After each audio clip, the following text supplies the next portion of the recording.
캔 오픈 마스터 구현을 위해서 가장 먼저 알아야 될 네트워크 기초 이론을 이제 시작하겠습니다. 이번 시간은 레이어 모델 그리고 프로토콜에 대한 개념을 익혀보도록 하겠습니다. 우리가 일반적으로 모든 시스템, 컴퓨터를 포함한 여러 가지 시스템들은 레이어드, 즉 계층으로 구분해서 표현을 합니다. 이 계층으로 구분하는 이유는 실제 구현을 이렇게 하고 있습니다. 일반적으로 우리가 많이 사용하는 퍼스널 컴퓨터, PC를 보면 하드웨어, CPU나 여러 마더보드, 여러 구성 장치들이 있죠. 로 구분이 돼서 제조사가 완전히 구분이 되어 있습니다. 그리고 오퍼레이팅 시스템, 즉 윈도우즈, 그리고 또 리눅스, 그리고 예전에 많이 사용되었던 리눅스, 유닉스 이런 것들이 오퍼레이팅 시스템이죠. 그 위에 동작을 하는 미들웨어, 우리가 게임을 하는 사람들은 다이렉트 X나 기타 여러 가지 시스템이 있죠. 그리고 윈도우즈에서의 워드라든지 엑셀 그리고 기타 게임 어플리케이션들의 소프트웨어들로 구분이 됩니다. 각각 제조사가 다 틀려요. 이 이유는 서로 바꿔서 운영을 할 수 있다는 거죠. 그리고 구분을 해서 개발을 해야 어떤 서로 간의 전문성과 호환성을 유지할 수 있습니다. 그리고 기능을 확실하게 정의할 수 있죠. 통신, 즉 네트워크에서도 이러한 것들로 고려해서 규정이 되어 있습니다. 흔히 말하는 OSI 7레이어, 네트워크를 공부하게 되면 이걸 항상 언급하게 되는데요. 사실은 이거는 실제로 이 7계층 이렇게 복잡하게 구현이 된 바는 없습니다. 그러나 참조 모델로서는 우리가 규정을 해보자 라는 것으로 규정이 됐고요. 먼저 항상 우리가 살펴보는 것이 피지컬 레이어, 맨 아래쪽에 있는 겁니다. 이 피지컬 레이어는 전기적인 전달 특성입니다. 몇 볼트를 사용해서 신호를 내보낼 것인가, 어떠한 방법으로 신호를 줄 것인가에 대한 것이고요. 그 위에 이 신호들을 이용해서 어떻게 제어를 할 것인가가 데이터 링크입니다. 그리고 네트워크 레이어는 여러 단계의 네트워크가 섞여 있는 경우 그 네트워크들을 어떻게 공유할 것인가에 대한 방법이고 그 방법에 어드레스가 포함이 됩니다. 우리가 흔히 지금 컴퓨터 시스템, 사무실이나 집에서 사용할 수 있는 인터넷 환경에서 IP 어드레스라는 걸 많이 들어봤는데요. 이 IP 어드레스가 네트워크 레이어에서 필요한 어드레스입니다. 다시 피지컬 레이어로 돌아간다면 데이터 링크와 우리가 이더넷을 많이 사용하죠. 일반적으로. 무선 랜도 많이 사용하고요. 근데 이더넷이라는 표준을 같이 사용하는데 비슷하게 이때 이더넷 어드레스, 맥 어드레스를 많이 접해 봤을 겁니다. 그 어드레스는 이 피지컬 레이어와 데이터 링크 레이어에서 어떤 통신 제어를 하기 위해서 사용되는 어드레스입니다. 그리고 트랜스포트는 실제 데이터를 긴 데이터가 있거나 짧은 데이터가 여러 종류가 있는데 어떻게 쪼개서 어떻게 효율적으로 보내느냐고요. 세션 레이어는 엔드 투 엔드, 저기 멀리 있는 컴퓨터와 내 컴퓨터 또는 내 스마트폰과 내 친구의 스마트폰이 어떻게 연결이 되는가에 대한 방법입니다. 그리고 프레젠테이션은 데이터 엔코딩이라고 이제 제가 설명을 했는데 데이터를 어떻게 압축해서 보내느냐 또는 보안상 어떻게 그 코딩을 해서 바꿔서 보내느냐 이런 것들이 규정이 돼 있죠. 그리고 실제 어플리케이션 레이어는 우리가 흔히 알고 있는 웹을 사용하는 건 HTTP. HTTP는 어떤 한 장 분량의 데이터, 사진이 섞여 있는 데이터를 어떻게 보내느냐에 대한 프로토콜입니다. 그 프로토콜을 이해해서 표현해 주는 게 웹 브라우저죠. 그리고 대용량의 파일만 빨리 보내는 방법을 생각한 것이 FTP고요. 그 어플리케이션 레이어에서 정의한 프로토콜들은 아랫단의 레이어의 어떤 기능들을 잘 이용한 것입니다. 서로 상호간 인접한 레이어의 기능을 이용하게 되어 있고 서로 인터페이스가 되게 만들어야 되는 것이죠. 그리고 최종적으로 그것을 이용한 어플리케이션 소프트웨어들이 존재합니다. 실제로는 아까는 7레이어는 참조 모델이라고 그랬어요. 실제로는 이렇게 좀 간략화된 모델로 구현을 합니다.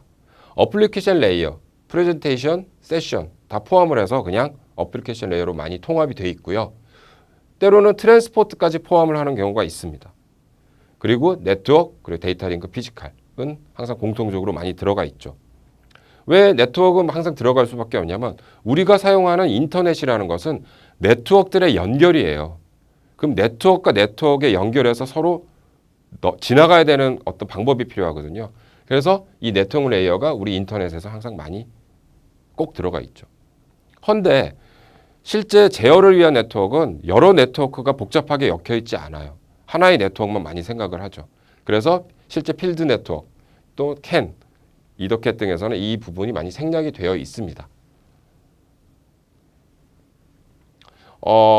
이제 실질적으로 사용되는 어떤 모델, 이것도 하나의 예인데요. 이 모델에서 데이터가 어떻게 전송이 되는가를 살펴볼 시간입니다. 어플리케이션 레이어에서 이만한 크기의 데이터가 만들어졌어요. 이 데이터가 보내져야 되는데 한 번에 보내기 무리가 있거든요. 그래서 트랜스포트 레이어에서는 두 개로 나눠집니다. 첫 번째 거와 두 번째 거. 첫 번째 거는 이게 첫 번째 거라는 표현을 앞에 태그를 붙이게 되죠. 그리고 두 번째는 두 번째의 데이터다. 태그를 붙여서 아래쪽으로 전송을 하게 됩니다. 나눠서 보내는 게 안전할 수도 있거든요. 이후에 네트워크 레이어에서는 실제 이 데이터가 어디로 전달이 돼야 되고 보낸 사람이 누구인지를 표시를 합니다. 즉 전화기로 얘기한다면 수신자의 전화번호고 그리고 뒤에 S1이라고 생각하면 송신자의 전화번호입니다. 요즘에 저희 스마트폰을 보면 누가 걸었는지 다 표시가 되죠. 예. 그리고 걸 때는 누구에게 걸었는지 또 만들어줘야 되잖아요.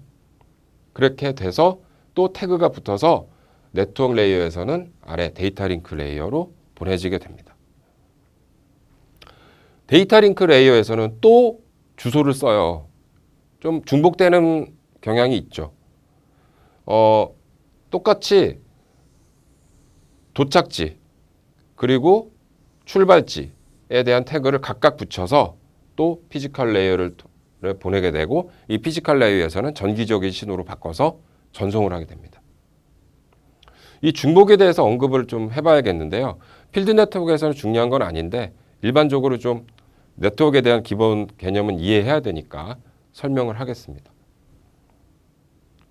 왜 어드레스가 데이터 링크에도 존재하고 네트워크 레이어를 위한 어드레스가 존재하는가? 우리가 집에서 공유기가 있어요. 이 공유기를 라우터라고 생각할 수 있는데요. 라우터는 네트워크가 네트워크를 연결해 줄 때 필요합니다. 공유기가 그런 거죠. 집 안에 있는 네트워크와 바깥으로 연결을 해주는 거니까요. 집안의 컴퓨터를 주소로 S1이라고 한다면 공유기의 한 포트를 D1이라고 합니다. 즉 데이터 링크 레이어는 한 네트워크 안에서만 통용되는 어드레스입니다. 이 어드레스를 이용해서 공유기로 접근을 하죠. 근데 실제 데이터는 멀리 있는 컴퓨터로 전송이 돼야 돼요. 이 멀리 있는 실제 도착지를 초록색으로 표시한 D1, 즉 네트워크 어드레스를 이용하게 되는 겁니다. 그래서 우리가 일반적으로 사용하는 인터넷, TCP/IP 네트워크에서는 두 가지 어드레스를 다 사용을 합니다. 이제 필드 네트워크로 넘어가겠습니다. 필드 네트워크는 여러 네트워크가 결합된 경우가 없어요. 대부분. 하나의 장비 안에서 하나의 공장 안에서 사용이 되기 때문에 이 네트워크 레이어가 삭제가 되어 있습니다. 대부분. 그러나 현재 나오는 이더넷 기반 또는 TCP/IP를 좀 바꿔서 이용해서 만든 이더캣이나 이더넷 IP, 파워링크 같은 거는 네트워크 레이어가 그대로 살아있죠. 근데 우리가 말하는 좀 더 작은 규모에서 사용되는 캔오픈이나 디바이스넷 등은 이 네트워크 레이어가 사라져 있습니다. 즉 PC에서 바로 로봇으로 연결이 돼 있어요. 그렇기 때문에 데이터 링크 레이어의 어드레스만 사용될 수 있습니다.